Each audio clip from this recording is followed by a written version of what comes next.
ஐயா வணக்கங்க ஐயா. வணக்கம் மணி சார். வணக்கம், எப்படி இருக்கீங்க? நலமா இருக்கு, நீங்க நல்லா இருக்கு? நல்லா இருக்கு, நல்லா இருக்கு. வாழ்த்துக்கள் ஐயா. இப்போ எல்லாரும் ஆவலா எதிர்பார்த்து இருந்த ஒரு பயிற்சி, இந்த வருஷத்தின் மிகப்பெரிய பயிற்சின்னு சொல்லலாம். அதாவது குரு பயிற்சி வருகிற ஜூன் மாசம் வர இருக்காரு.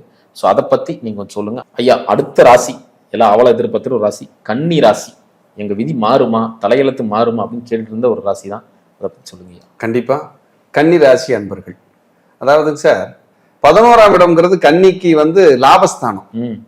குரு வர்றாரு, அங்க சுகாதிபதி களத்திரகாரகன் அங்க வர்றாரு. அப்ப எங்களுக்கு என்ன மாதிரியான மாற்றம் கிடைக்கும்? ஏன்னா குருவுக்கு 11ஆம் இடம்ங்கிறது கிஃப்ட். அது உச்சமா? ஆமா, உச்சம் பெற்று வர்றாரு இல்லையா, அது பெரிய கிஃப்ட். அப்ப 11ஆம் இடத்துக்கு வர்ற குரு எங்களுக்கு வாழ்க்கையில எந்த விதமான மாற்றத்தை கொடுக்க போறாரு? இது இவங்களுக்கு தீராத ஆவலா இருக்கும். என்னதான் நடக்குதுன்னு பார்த்துருவோம் அப்படிங்கிற ஒரு தீராத ஆவலை சொல்லக்கூடிய ஒரு விஷயத்தை இவங்க எதிர்பார்த்து காத்துட்டு இருக்காங்க. அப்படிப்பட்ட கன்னிராசி அன்பர்களுக்கு முதலில் உங்களுக்கு குரு வருகின்ற இடம் 10ஆம் இடத்திலிருந்து மாறி 11ஆம் இடத்துக்கு வரார். 10ஆம் இடத்துல இருந்து குரு இருந்த வரைக்கும் என்னென்ன பிரச்சனை நடந்ததுன்னா, உங்க தொழில், உங்க வேலையை புரட்டி போட்டிருப்பார்.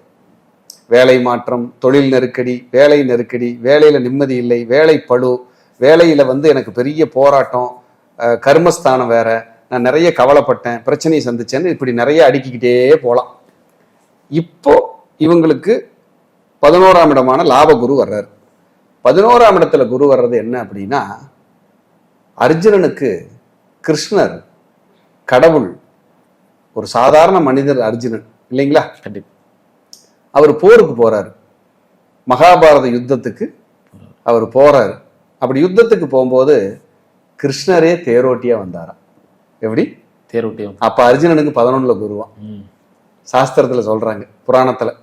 அப்ப 11ல் குரு வரும்போது கடவுளே நமக்காக நம்ம வாழ்க்கை என்னும் வண்டியை டிரைவ் பண்ணுவாராம்.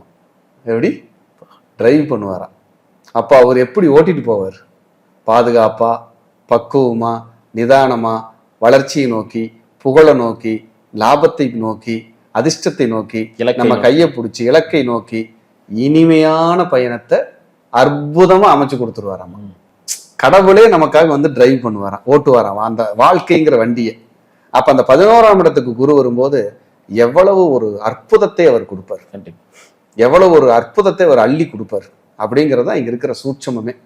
அப்ப 11ஆம் இடத்திற்கு குரு வருவன் என்பது கன்னிராசிக்காரர்களுக்கு வெற்றி, வெற்றி, வெற்றி. நீங்க எத்தனை கஷ்டப்பட்டிருந்தாலும், எவ்வளவு நிம்மதி இழந்திருந்தாலும், மன உளைச்சல் பட்டிருந்தாலும், இனி உங்களுக்கு பொற்காலம், வசந்த காலம். 10ஆம் இடத்தில் இருந்த குரு 11ஆம் இடமான லாபஸ்தானத்தில் உச்சம் பெற்று வருகிறார். உச்சம் பெற்று வருகிறார். 11ஆம் இடம் என்பது உங்களுடைய ஆசைகள் அத்தனையும் நிறைவேறும், உங்கள் கனவுகள் அத்தனையும் பலிதமாகும், உங்களுடைய கஷ்டங்கள் அத்தனையும் கரைந்து போகும், உங்களுடைய கவலைகள் அத்தனையும் கண்ணுமிக்கும் நேரத்தில் உங்களை விட்டு பறந்து ஓடும். இப்படிப்பட்ட அமைப்பை இந்த கன்னிராசி அன்பர்களுக்கு குரு பகவான் தர தயாராக இருக்கிறார். இதுல உங்க தசாபுத்தி யோகமா இருந்ததுன்னா டபுள் ஜாக்பாட்டு. தசாபுத்தி ஒன்னும் எடுபடல சார், மோசமா தான் இருக்குதுன்னா பிரச்சனை பண்ணாம ஓட்டிக்கலாம், பிரச்சனை இல்லாம ஓட்டிக்கலாம். இதுதான் இந்த குரு பண்ண போறார். 11ஆம் இடத்துல வர்ற குரு. 11ஆம் இடம்ங்கிறது திருமணஸ்தானத்துக்கு சூப்பரான இடம், தொழில் ஸ்தானத்துக்கு லாபத்தை அள்ளி கொடுக்குற இடம், குழந்தை பிறப்புக்கு சூப்பரான இடம், குழந்தைகளுக்கு அருமையான இடம், அதே போல நமக்கு கிடைக்கிற லாபம், வளர்ச்சி, புகழ், முன்னேற்றத்துக்கு பிரமாதமான இடம். இதெல்லாம் குரு சூப்பரா கொடுத்துருவார். அப்போ அப்படி வர்ற 11ஆம் இடத்துக்கு குரு வந்துடுறாரு. வரும்போதுங்க அவர் நேரம் எங்க பாக்குறாருன்னா, இந்த ராசிக்கு 3ஆம் இடமான முயற்சி ஸ்தானத்தை பாக்குறாரு. எந்த ஸ்தானம்? முயற்சி. அப்ப நீங்க எடுக்கிற ஒவ்வொரு முயற்சியும் டாப் கீர் தான். நீங்க அடிக்கிற ஒவ்வொரு பாலும் சிக்ஸர் தான். இதுல எந்த மாற்றமும் கிடையாது. உங்களுக்கு அடுத்தது அமோகமான வளர்ச்சியை 3ஆம் இடம் என்பது கம்யூனிகேஷன்.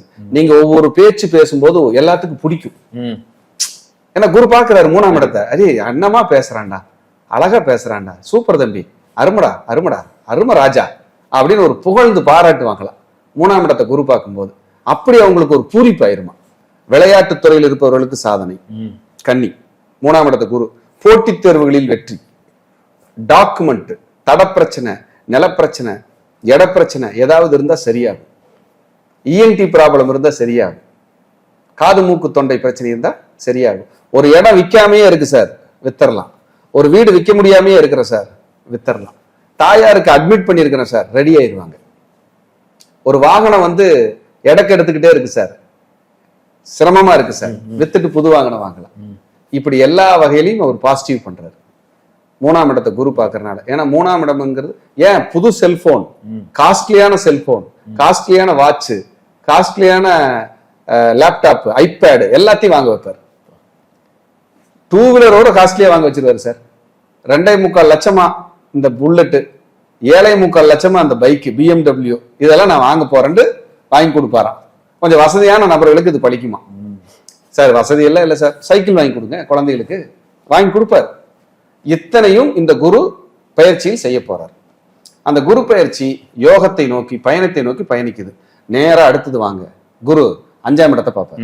3ஆம் இடத்தை தாண்டி 5ஆம் இடம். 5ஆம் இடம்ங்கிறது பூர்வ புண்ணியம். உங்களோட முன்னோர்களுடைய ஆசீர்வாதம் இருக்குல்ல, இத்தனை நாள் எனக்கு திதி தர்ப்பணம் கொடுக்குறேன், எல்லாமே கொடுக்குறேன், நடக்கவே இல்லை சார்னா, இப்ப போய் ஏதாவது ஒரு பெரிய அமாவாசை வரும்போது திதி தர்ப்பணம் கொடுத்தீங்கன்னா உங்க முன்னோர்கள் அப்படியே தலை குனிஞ்சு அப்படி கம்பல ஏத்துக்குவாங்களாம். கொடுப்பா, நான் வாங்கிக்கிறேன்ப்பா, என் அன்பா கொடுக்குறப்பா அப்படின்னு சொல்லுவாங்களா. இதுக்கு பேர் தான் சார் குரு பார்வை, குரு பயிற்சி. வியாழ நோக்கம்னு சொல்லுவாங்க. என்ன நோக்கம்? கல்யாணமே இல்லை, கல்யாணத்துக்கு நான் நிறைய வரன் தேடிட்டு இருக்கிறேன்னா கிடைக்கும், குழந்தைக்காக வெயிட் பண்ணிட்டு இருக்கிறேன்னா கிடைக்கும். முன்னேற்றத்தை நோக்கி போகக்கூடிய அத்தனை விஷயத்தையும் இந்த குரு பண்ண போறாரு. பாசிட்டிவா உங்களை நகர்த்த போறாரு. இது ஒரு பெரிய கிஃப்ட், ஒரு பெரிய வளர்ச்சி, அட்டகாசமா இருக்க போகுது. 5ஆம் இடத்தை குரு பார்க்கறதுனால கௌரவம், புகழ், அந்தஸ்து, மெடிக்கல், முன்னேற்றம், பெயர், அரசியல், அரசாங்கம், இதுல எல்லாம் உங்களுக்கு என்ன பிளஸ்ஸோ அதெல்லாம் கொடுப்பாரு. இப்ப போய் இந்த 11 குரு வரும்போது குலதெய்வ கோயிலுக்கு போயிட்டு வந்தீங்கன்னா உங்க சாமி உங்க வீட்டுக்கே வந்தாலும் வந்துடும். எந்திரிச்சு வாப்பா, நான் கூட வரேன், நான் இருக்கிற, கவலைப்படாம இருப்பா அப்படின்னு சொல்லி அப்படியெல்லாம் அனுகிரகம் கிடைக்குமா 5ஆம் இடத்தை குரு பார்க்கறதுனால. நேரம் என்ன பண்றாரு? 7ஆம் இடத்தை பார்க்கிறாரு. கணவன் மனைவி இடையே இருக்கிற உறவு சரியாகும். பிரச்சனை இருந்தா, உறவுகள்ல விரிசல் இருந்தா சரியாகும். புது கல்யாணம் நடக்கும். 2வது குழந்தை கிடைக்கலையா கிடைக்கும். வெளிநாடு போகணுமா போக வைக்கும். சம்மந்தி ஆகணுமா ஆக வைக்கும். அதே போல இம்போர்ட் எக்ஸ்போர்ட்டா சரியாகும். பார்ட்னர் பிரச்சனையா ரெடி ஆகும். இத்தனையும் குரு கொடுப்பார். மனைவிக்கு உடம்பு சரியில்லையா ரெக்கவரி. மனைவிக்கு உடம்பு, மனைவி பேர்ல தொழில் தொடங்கணுமா தொடங்கிக்கலாம். பார்ட்னர் போட்டு புதிய தொழில் உருவாக்க முடியுமா உருவாக்கிக்கலாம். ஒப்பந்தம் போட்டு நான் சரி பண்ணிக்க முடியுமா பண்ணிக்கலாம். ஒப்பந்த தொழிலாளர்களுக்கு யோகமா யோகம். சினிமாவில் நான் வளர்ச்சி அடைவேனா வளர்ச்சி. என்ன வேணும்? சாங்ஷன், பச்சைக்கு கையெழுத்து, போ எடுத்துக்க நல்லா நல்லா. இப்படி வந்து குரு வந்து சார் 11ஆம் இட லாபஸ்தானத்தில் இருக்கிறனால அட்டகாசமா வேலை செய்வார் சார். ஃபர்ஸ்ட் 2ஆம் இடமான மிதுன ராசிக்கு சொன்னோம், அட்டகாசமா இருக்கும். அடுத்தது மிதுனத்துக்கு அப்புறம் அதீத ஜாக்பாட் வந்து யாருக்குன்னா கன்னிக்கு தான். கன்னி ராசி கனவிலும் நினைத்து பார்க்க முடியாத பிரம்மாண்ட பலனை அனுபவிக்க தயாராக போகிறார்கள். புதனின் ஆதிக்கம் கொண்டது இல்லையா? அப்போ புதனுக்கும் குருவுக்கும் சில நேரம் ஆகாது. அவர் கொடுப்பாருன்னா கோச்சாரத்துல வரவர் என்ன பண்ணுவாராமா, அள்ளி கொடுத்துட்டு போயிடுவாராம் சார். ஒரு அரசன் அள்ளி கொடுக்குறாரு, ஆகிறவன் ஆகாதவன் தெரியாதுல்ல. கண்டிப்பா யாரு வந்தாலும் அள்ளி கொடுக்க போறாருல்ல. அதுதான் இதோட சூட்சமம். இப்ப வந்து இவர்கள் இந்த காலத்துல நிறைய பேருக்கு டொனேட் பண்ற அளவுக்கு மாறிடுவாங்களா. ஏன்னா லாபமா வருது இல்ல. பாவம் சாப்பிட்டு போட்டு அவன் 10 ரூபா, இது அன்னதானத்துக்கு கொடு, கோயிலுக்கு கொடு, நண்பர்களுக்கு கொடு, உறவுகளுக்கு கொடுன்னு பூஸ்டப் ஆயிருமா. அப்போ 3ஆம் இடம், 5ஆம் இடம், 8ஆம் இடம், குழந்தை இடம் மாத்தணுமா, 7ஆம் இடம் குழந்தை இடம் மாத்தணுமா, குழந்தை இடம் மாத்திக்கலாம். வளர்ச்சி, முன்னேற்றம். குழந்தைகளுக்காக வெளிநாடு அனுப்பணுமா அனுப்பிக்கலாம். டாக்குமெண்ட் இஷ்யூஸ் இருக்கா சரியாயிடும். மனைவி பேர்ல பத்திரம் பதியணுமா பதிச்சுக்கலாம். மனைவி பேர்ல அக்கௌண்ட் ஓபன் பண்ணுமா பண்ணிக்கலாம். குழந்தைகளுக்காக இடமாற்றம், ஊர் மாற்றம் பண்ணி அவங்களுக்கு ஒரு சொத்து சேர்க்கணுமா சேர்த்துக்கலாம். ஒரு வீடு புதுசா வாங்குறேன் வாங்கிக்கலாம். மனைவி பேர்ல வாங்குறேன் வாங்கிக்கலாம். ஜாயிண்ட் வெஞ்சர் போட்டு வாங்கிக்கலாம். சார் எவ்வளவு பாருங்க சார். 11ஆம் இடத்துல இருக்கிற குரு அள்ளி கொடுக்கறதுக்கு தயாரா இருக்காரு சார். கிள்ளி எல்லாம் கொடுக்க மாட்டாரு, அள்ளி தான் கொடுப்பாரு. மூத்த சகோதரத்தை பிரச்சனை முடியும் 100% முடியும். மூத்த சகோதர சகோதரி நண்பர்களால் ஏற்படக்கூடிய மனக்கசப்பு, லாபம், முன்னேற்றம். 11ஆம் இடம் என்கிற ஆசை நிறைவேறுதல். மருமகனுக்கு தர்ம யுத்தம் நடந்துட்டு இருந்ததுன்னா அந்த குடும்பத்துல மாமனார் மாமியா மருமகள்ல சரியில்லாம இருந்து ஒரு தர்ம யுத்தம் நடக்குதுன்னா அதையும் சரி பண்ணிடுவார். இத்தனையும் சரி பண்றதுக்கு குரு தயார் நிலையில் இருக்காரு. அப்ப அவர் கொடுக்கறதுக்கு 100% தயாரா இருக்காரு அப்படிங்கிறத சொல்லி கன்னிராசி அன்பர்களுக்கு எப்பவும் நல்லது நடக்கட்டும்னு வேண்டிட்டு மீண்டும் ஒரு நல்ல பதிவில் சந்திக்கலாம். நன்றி, வணக்கம், வாழ்க வளர்க. நன்றி.